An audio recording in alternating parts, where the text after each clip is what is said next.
قومی اسمبلی کا اجلاس جاری ہے جس سے وزیر خزانہ اسحاق ڈار اس وقت خطاب کر رہے ہیں. آپ کو براہ راست لیے چلتے ہیں.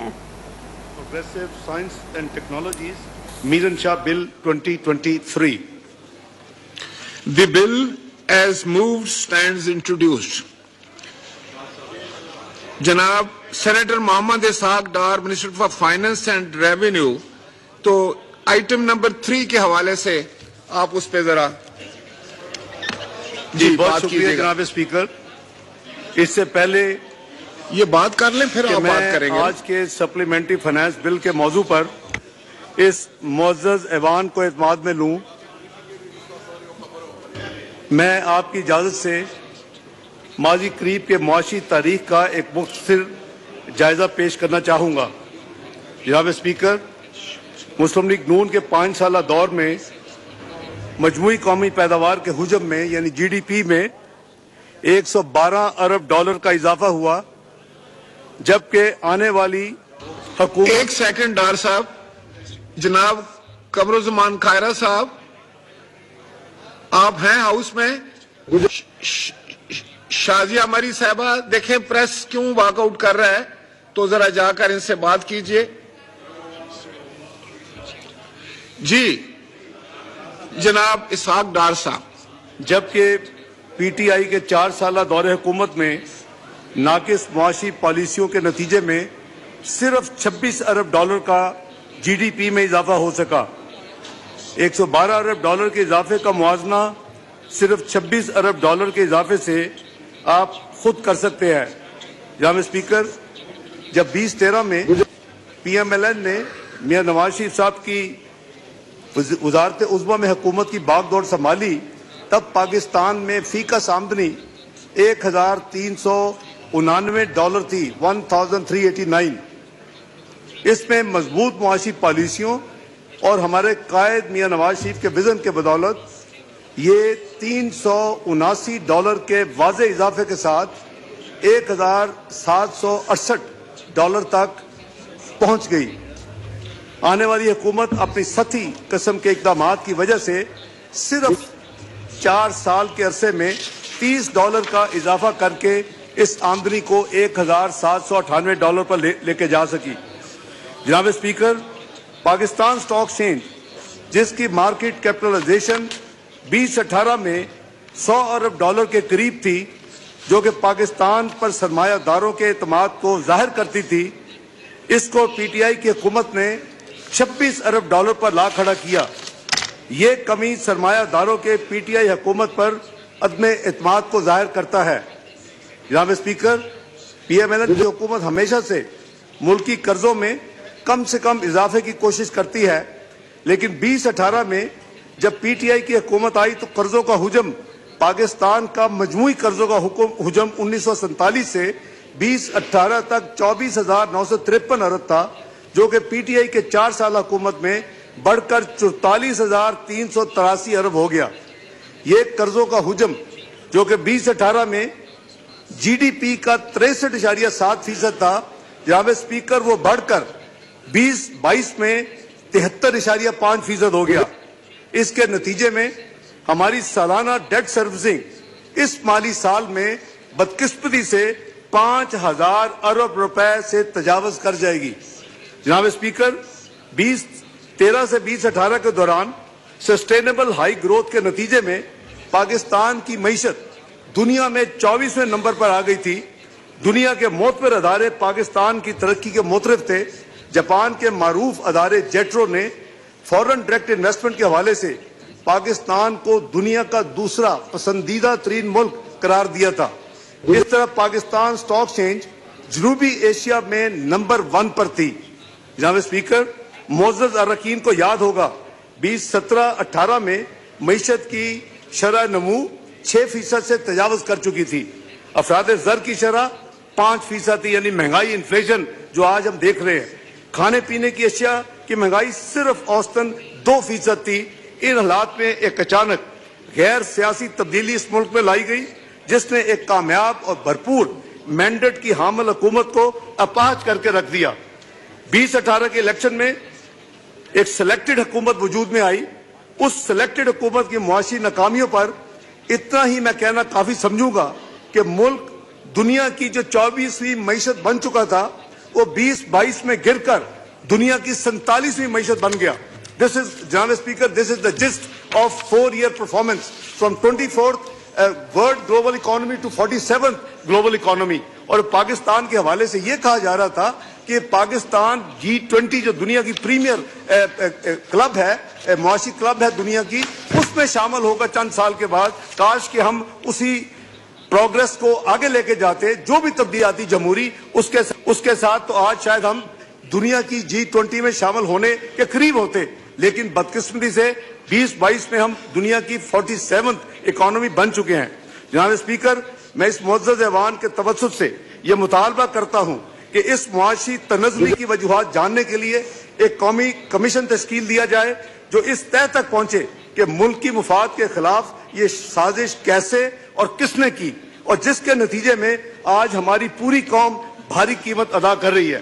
جناب اسپیکر, موجودہ حکومت کو ایک بیمار معیشت ورثے میں ملی. میں نے آپ کو انڈیکیٹر درج کر دیے ہیں, اور آپ اس کو 2022 سے معاونہ کریں گے تو آپ کو نظر آ جائے گا فرق کتنا گہرا ہے, اور 47ویں معیشت اسی سے ریفلیکٹ ہو رہی ہے.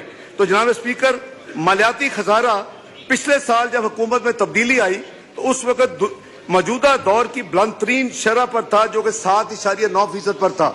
بیرونی ادائیگیوں کا خسارہ 17.4 ارب ڈالر تھا, اور تجارتی خسارہ 40 ارب ڈالر تک پہنچ چکا تھا. جناب اسپیکر, معیشت تباہی کے دہانے پر تھی.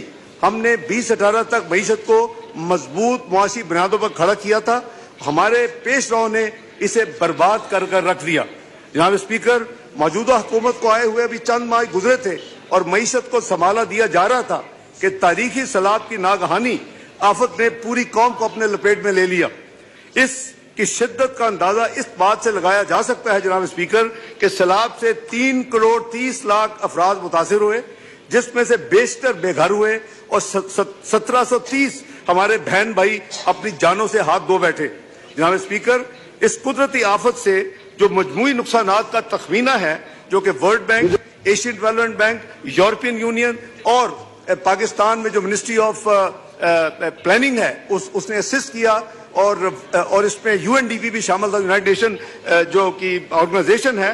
انہوں نے قریباً 16 ارب جو ہے اکنامک لاسز اور فزیکل لاسز 14 بلین ڈالر, یہ 30 ارب ڈالر سے یعنی 8,000 ارب روپے سے زیادہ پاکستان کا ان سیلابوں کی وجہ سے نقصان ہوا. پاکستان کی ایمیشن جناب اسپیکر 1% سے کم ہے, اور پاکستان اس وقت دنیا کا 8واں موسٹ ولنریبل ملک ہے کلائمیٹ چینج کے حوالے سے. تو یہ نقصان جو ہے اس کے حوالے سے آپ نے دیکھا کہ سیلاب زدہ علاقوں میں بیماریاں پھوٹ پڑی, کھڑی فصلیں تباہ ہو گئیں, خصوصاً کاٹن کی قیمتی فصل کا بڑے پیمانے پر نقصان ہوا. قلیل مالی وسائل کے باوجود موجودہ حکومت نے 100 ارب کے لگ بھگ فوری ریلیف اور ری ہیبلیٹیشن پر خرچ کیے, اور صوبائی حکومتوں کے ساتھ مل کر 300 ارب روپے سے زائد ریکنسٹرکشن کے لیے موجودہ مالی سال میں وسائل مختص کیے گئے ہیں. جناب اسپیکر, ایوان کو یاد ہوگا کہ عمران خان حکومت نے 2019 میں ایک IMF سے معاہدہ کیا تھا. میری گزارش ہوگی کہ جن بہن بھائیوں نے, دوستوں نے, کولیگز نے وہ معاہدہ نہیں پڑھا, ایک دفعہ معاہدہ ضرور پڑھیں. یہ معاہدہ جو ہے یہ آج کے حالات میں اس نے جلتی پہ مٹی کے جلتی تیل پہ اس میں یعنی آگ لگانے کا رول ادا کیا تھا. یہ 2019 کا یہ جو معاہدہ تھا یہ صرف ایک حکومت کا معاہدہ نہیں بلکہ یہ ایک ریاست کا معاہدہ ہوتا ہے. ستم ظریفی یہ ہے کہ عمران خان حکومت نے اپنے ہی کیے ہوئے معاہدے سے انحراف کیا, اور معاہدے کے کلیدی نکات سے جس پر ان کی حکومت نے خود دستخط کیے تھے اس کے بالکل برعکس جب ووٹ آف نو کانفیڈنس ان کے خلاف ہوا تو اس کے برعکس انہوں نے فیصلے کر دیے, اور اس کو ورچولی اس کو رول بیک کر دیا, اس کو ڈس اون کر دیا. اس کے نتیجے میں IM کا پروگرام تعطل کا شکار ہوا, اور ایک وسیع ٹرسٹ ڈیفیسٹ IMF اور پاکستان کے درمیان اس کی بنیاد شروع ہو گئی. جناب اسپیکر, جیسا کہ میں پہلے عرض کیا کہ IMF کے ساتھ معاہدہ صرف ایک حکومت نہیں بلکہ ریاست کا معاہدہ ہوتا ہے. اسی اسپرٹ میں ہماری حکومت نے عمران حکومت کے کیے گئے معاہدے کو منوعن تسلیم کیا. نہ صرف اس پروگرام کو بحال کروایا بلکہ اس پر عمل درآمد یقینی بنایا، قطع نظر اس کے کہ اس موجودہ حکومت کے تمام پارٹیز کو کتنا سیاسی نقصان اٹھانا پڑے گا، اور وہ نقصان پولیٹیکل ہوا۔ آج سب کو پتا ہے کہ اس کے نتیجے میں تمام پولیٹیکل پارٹیز کو بے پناہ نقصان ان کا یعنی عوامی سطح پر ہوا۔ لیکن میں سمجھتا ہوں کہ ہمیں اس بات پر پختہ یقین رکھنا چاہیے کہ ریاست کو سیاست پر فوقیت ہونی چاہیے۔ اگر ریاست ہے تو سیاست ہے۔ اسی پس منظر میں آئی ایم ایف کا 9th مشن حال ہی میں پاکستان آیا، اور اس سے ہماری معاشی ٹیم کے مذاکرات 10 دن ہوئے، 31 جنوری سے لے کے 9 فروری تک، جس کے نتیجے میں ایک انڈرسٹینڈنگ ان سے سامنے آئی، اور ہم نے مختلف معاملات پر مزید عمل درآمد کرنے کا عندیہ دیا۔ ان معاملات میں سب سے اہم نقطہ جو ہے اضافی 170 ارب روپے کے محصولات کی وصولی کا ہے، جس کو میں آگے جا کے ایکسپلین کروں گا کہ کیوں۔ میرا خیال ہے کہ ہر ایک کو یہ پتہ ہونا چاہیے اس معزز ایوان میں کہ اس کی وجہ کیا ہے، یہ کیوں اس پاکستان کو اس نقطے پہ آ کے یہ کام کرنا پڑ رہا ہے۔ جناب اسپیکر، اس بارے میں میں معزز ایوان کو تفصیل بتانا ضروری سمجھتا ہوں کہ آئی ایم ایف کی ٹیم نے اس بات پر اطمینان کا اظہار کیا کہ فیڈرل بورڈ آف ریونیو رواں مالی سال جو کہ فسکل ایئر 2022-2023 کے اہداف ہیں وہ اس کو پورا کرے گا۔ تو یہ نہیں ہے کہ ان کے جو انہوں نے اہداف کیے تھے وہ پورے نہیں ہو رہے اس لیے نئی ٹیکس، یہ نہیں ہے، یہ وجہ نہیں ہے۔ ان اضافی محصولات کا حکومت کی مالی کارکردگی سے کوئی تعلق نہیں ہے۔ پاکستان میں بجلی کے سرکولر ڈیٹ کا ایک دیرینہ بحران چل رہا ہے، کئی سالوں سے چل رہا ہے، مختلف حکومتوں میں چل رہا ہے، لیکن اس کا حجم وہ بڑھتا جا رہا ہے۔ جناب اسپیکر، بجلی کی چوری، لائن لاسز، بلوں کی عدم ادائیگی کے نتیجے میں جناب اسپیکر 3000 ارب روپے کے لگ بھگ بجلی کے بلوں کے عوض صرف 1600 ارب وصول کیا جاتا ہے اس ملک میں، اور جو باقی ہے 1400 ارب وہ آپ کا سالانہ نقصان ہے صرف بجلی پاور سیکٹر میں اس ملک کا۔ یہ کسی بھی معیشت کے لیے ایک بہت ہی لمحہ فکریہ ہے۔ جناب اسپیکر، اس قسم کے نقصان کی کوئی ریاست متحمل نہیں ہو سکتی۔ میں معزز ممبران کی توجہ اس امر کی طرف دلوانا چاہتا ہوں کہ 2013 سے 2018 کے دوران ہماری پچھلی حکومت پی ایم ایل این نے اس سنگین معاملے کو ٹیکل کرنے کی بھرپور کوشش کی، اور اس کی نتیجے میں جو سرکولر ڈیٹ کی بڑھنے کی رفتار میں خاطر خواہ کمی آئی۔ جناب اسپیکر، شومی قسمت پچھلی حکومت نے اس مسئلے پر بھی کوئی توجہ نہیں دی، اور ان کی نااہلی کے سبب 4 سالہ حکومت کے دوران سرکولر ڈیٹ 1148 ارب جو 2018 میں تھا وہ بڑھ کر 2467 ارب تک پہنچ چکا ہے، روپوں پہ پہنچ چکا ہے۔ 2467 ارب 1148 ارب سے ود ان 4 ایئرز۔ بجلی کے شعبے میں اصلاحات جناب اسپیکر ہمارے اپنے معاشی مستقبل کے لیے کلیدی حیثیت رکھتی ہے۔ اس دگرگوں صورتحال سے نبٹنے کے لیے لازم ہے کہ ہم چند مشکل فیصلے کریں جو آج ہمیں گراں معلوم ہوتے ہیں، مگر بجلی کے شعبے کی اصلاح اور معاشی استحکام کے لیے بالکل ناگزیر ہے۔ جناب اسپیکر، اس تناظر میں عالمی مالیاتی اداروں نے بھی اس شعبے کی اصلاحات کو یقینی بنانے پر بہت زور دیا ہے۔ اس شعبے میں جن اصلاحات کا حکومت نے فیصلہ کیا ہے اس کے نتیجے میں رواں مالی سال میں سرکولر ڈیٹ میں 855 ارب روپے کے تخمینہ جو اس میں ایڈ ہو رہا تھا اس سال، اس کو کم کر کے 336 ارب روپے کیا گیا ہے۔ یہ ہمارا نیا ہدف ہے کہ 855، کیونکہ تقریباً 570 ارب بجٹ میں آپ نے اس معزز ایوان نے بجٹ میں یعنی پاس کیا ہوا ہے۔ میں اس کے علاوہ بات کر رہا ہوں جو 855 ہے جناب اسپیکر، وہ ٹوٹل سال کا فرق نہیں ہے، ٹوٹل 1400 ارب کا ہے۔ تو جناب اسپیکر، اس کے ساتھ ساتھ باقی مائندہ گیپ کو پر کرنے کے لیے بجٹ سے رقم مختص کی جائے گی، جس کی وجہ سے بجٹ میں جو مزید خسارہ آ رہا ہے اس کے لیے آئی ایم ایف سے یہ طے ہوا ہے کہ اس کا کچھ حصہ ہم نئے محصولات سے حاصل کریں گے۔ لہذا کابینہ نے اس فائنانس بل کے ذریعے جو میں نے آپ کی یعنی خدمت میں پیش کیا ابھی تھوڑی دیر پہلے 170 ارب روپے کے اضافی ٹیکس لگانے کی منظوری دی ہے، جس کا تذکرہ میں نے ابھی عرض کیا ہے۔ جناب اسپیکر، ہماری حد الوسع کوشش یہ ہے کہ صرف ایسے ٹیکس لگائے جائیں جن کا براہ راست غریب اور متوسط طبقے پر کم سے کم بوجھ آئے. اس لیے روزمرہ کی اشیاء پر اضافی ٹیکس عائد نہیں کیا گیا. اس تناظر میں اس معزز ایوان کے سامنے مندرجہ ذیل ٹیکس تجاویز پیش کی جا رہی ہیں. نمبر 1، حکومت نے امیر طبقے پر اضافی ٹیکس لگانے کی حکمت عملی کے تحت اب لگژری آئٹم پر جی ایس ٹی کی شرح کو 17% سے بڑھا کر لگژری آئٹم پر جو کہ پہلے بین رہی ہیں کچھ مہینے پہلے، اس پر 25% کی بلند سطح پر لے جانے کا فیصلہ کیا ہے. اسی طرح جو ایئر ٹریول ہے وہ فرسٹ کلاس اور بزنس کلاس میں جو کہ فیڈرل ایکسائز ڈیوٹی ہے وہ 20% آف دی ایئر ٹکٹ یا 50,000 روپے جو بھی زیادہ ہو، whichever is higher, 20% of the air fare اور جو ٹوٹل ہے ود ٹیکسیز ایٹسٹرا، اور 50,000 وچ ایور از ہائر. دوسری، شادی بیاہ کی پرتعیش ویڈنگ ہالز میں منعقدہ تقریبات پر بھیجا اثرات دیکھنے میں اور میڈیا میں رپورٹ ہوتا رہتا ہے. ہم سب کو سادگی اپنانی چاہیے، اس لیے فیصلہ کیا گیا ہے کہ شادی کی تقریبات کے بلوں پر 10% کی شرح سے withholding adjustable advance income tax نافذ کیا جائے گا. نمبر 3، جناب اسپیکر، ورلڈ ہیلتھ آرگنائزیشن کی چند ایسی اشیاء کی قیمتیں بڑھانے کی سفارش انہوں نے کی ہے جو انسانی صحت کے لیے مضر ہیں.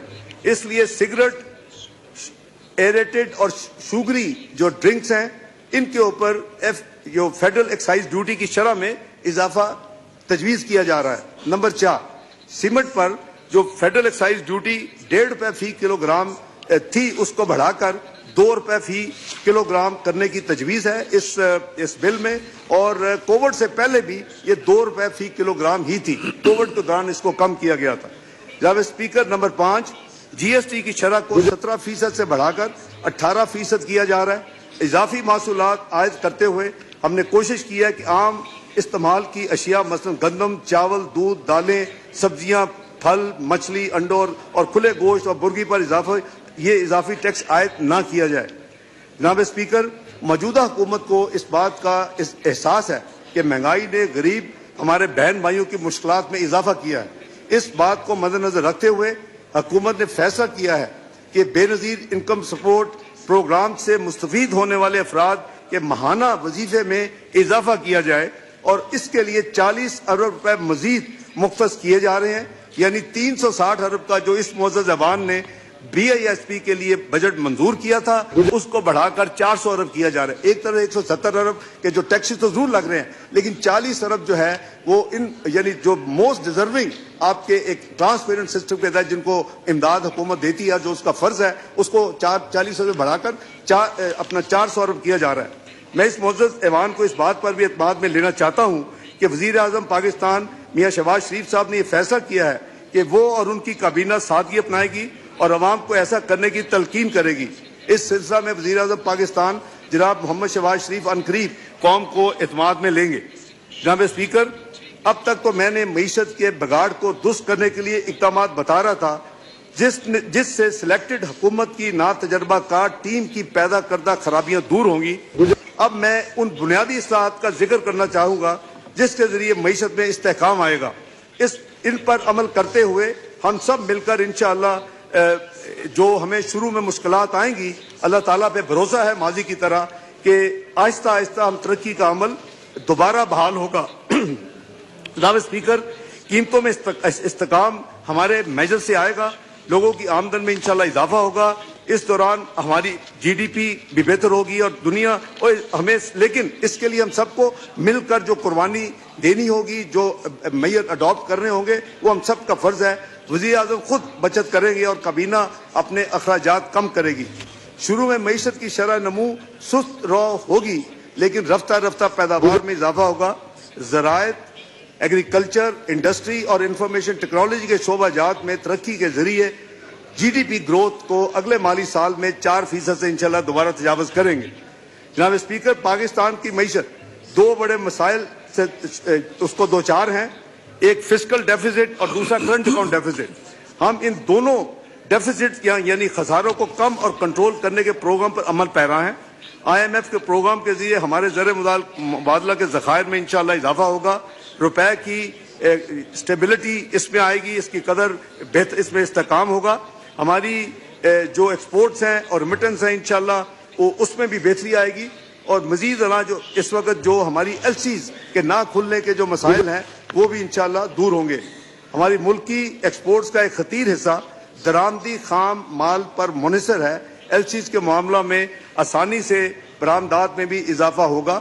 اور جو اسٹیٹ بینک آف پاکستان نے اپنی امپورٹ پرائیورٹائزیشن لسٹ ایشو کی ہے اس میں فوڈ اور فارماسوٹیکل یعنی دوائیاں وہ نمبر 1 پہ انہوں نے رکھی ہے, اور نمبر 2 پہ پیٹرولیم پروڈکٹس چونکہ وہ بھی ملک کی ضرورت ہے وہ ہے, اور تیسرے نمبر پہ ایکسپورٹس کی انڈسٹری جو ہے اس کے لیے جو امپورٹس یا اس کی جو ضروریات ہے وہ تیسرے نمبر پہ ہے. یہ سرکولر پبلک ہو چکا ہے اور اس پہ عمل درآمد تمام بینک اس وقت کر رہے ہیں.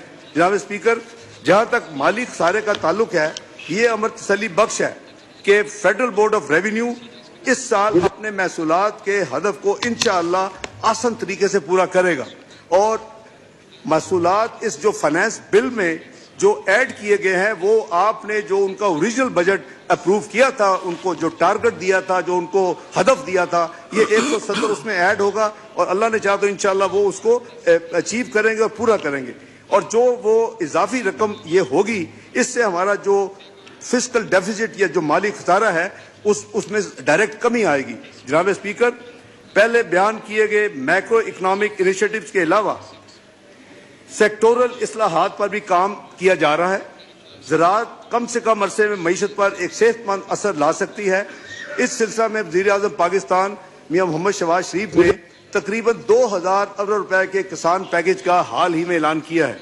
کسان پیکج کے مین خد و خال جو ہیں وہ یہ ہیں کہ اس فسکل ایئر میں, اس مالی سال میں 30 جون 2023 تک اسٹیٹ بینک آف پاکستان زرعی قرضوں کا ہدف جو ہے اس کو 1819 ارب مقرر کیا گیا. اس میں تقریباً 400 ارب کا اضافہ کیا گیا ہے, اور ابھی تک لیٹسٹ نمبر جو ہے وہ قریباً 1000 ارب تک یہ ڈسپرس ہو چکی ہیں. 1819 ارب روپے میں سے قریباً 1000 ارب سے ذرا کم رقم وہ ڈسپرس ہو چکی ہے. نمبر 2, وزیر اعظم نے youth business and agricultural loan scheme کے تحت 5 شرائط پر قرضوں کی اسکیم کی منظوری دی ہے, جس کے تحت اس سال کم از کم 30 ارب روپے کے قرضہ جات فراہم کیے جائیں گے.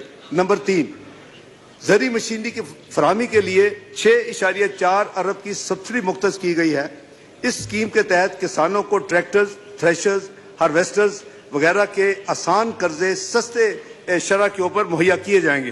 نمبر 4, DAP جو کھاد یوریا کے ساتھ ساتھ بہت ہی امپورٹنٹ ہے, اس کی نیگوشیٹ کر کے اس کی قیمتوں میں کمی کی گئی ہے, اور جو امپورٹ کی گئی ہے اس کو اسی جو ایک فکس قیمت ہے اس کے اوپر فراہم کیا جا رہا ہے. نمبر 5, درآمد کردہ یوریا کی قیمت کو کسانوں کے لیے قابل خرید بنانے کے لیے, یعنی کاسٹ اس کی زیادہ ہے, اور جو امپورٹ ہے وہ تو قریباً 3 گنا ہے اس کی کاسٹ. جو اس سال اس کے فلڈز کی وجہ جناب اسپیکر ویٹ بھی امپورٹ ہوئی اور فرٹیلائزر بھی امپورٹ ہوا, اور اس پہ خطیر رقم فارن ایکسچینج جو ہماری بہت کرنچ ہے اور بڑی لیکوڈیٹی شارٹیج ہے اس کے باوجود اس پہ بڑی خطیر رقم اس مالی سال میں خرچ کی گئی.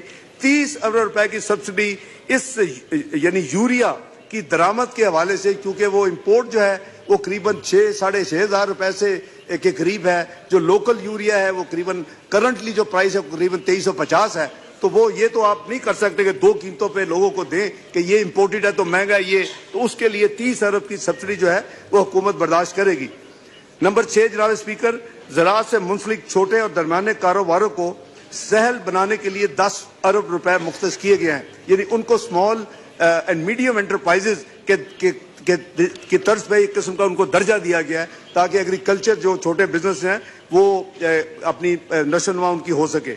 جو زرعی قرضہ حاصل کرنے کے لیے آپ کو یاد ہوگا کہ بہت زیادہ اس ہاؤس میں بھی میں نے دیکھا کہ جو اوریجنل بجٹ جب پیش ہوا مئی جون میں تو اس وقت بھی یہ ڈیمانڈ تھی کہ جی PIU جو ویلیویشن ہوتی ہے زمین کی جس کے بیسس پہ کاشتکار کو قرضے ملتے ہیں وہ پر یونٹ 4000 روپے تھی, اور اس کو ہم نے 10,000 روپے اس کا ویلیو پر PIU یونٹ کو بڑھا دیا اس اسکیم میں, جس کی وجہ سے کسان اپنی اسی زمینوں پر بینکوں سے زیادہ یعنی رقم اپنے قرضہ یعنی لے سکیں گے تاکہ اپنے کاروبار کو وہ وسیع کر سکے. نمبر 8, 5 سال تک جو پرانے ٹریکٹرز کی درآمد کی اجازت بھی کسٹم ڈیوٹی کی رعایتی شرح پر دے دی گئی ہے, یہ پہلے اس کی اجازت نہیں تھی. نمبر 9,